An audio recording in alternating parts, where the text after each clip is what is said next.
Hey guys, my name is Elijah, and in this tutorial I will show you really quickly how you can easily turn on your autoplay in Netflix. So as you can see, when I go with my mouse on this show, they will know no autoplay, and I want them to. So this is for everyone that accidentally turned off their autoplay or turn off their autoplay in the past and now you want to turn it on. So go over here, profile picture, and click on account.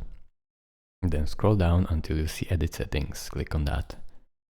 Then scroll down once more until you see playback settings, click on that as well.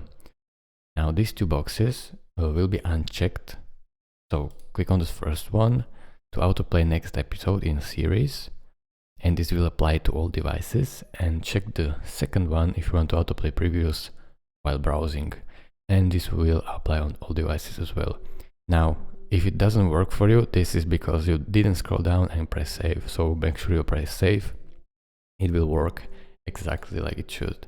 I will go back to Netflix right now, and as you can see, when I hover my mouse over some shows, they should be autoplaying, right?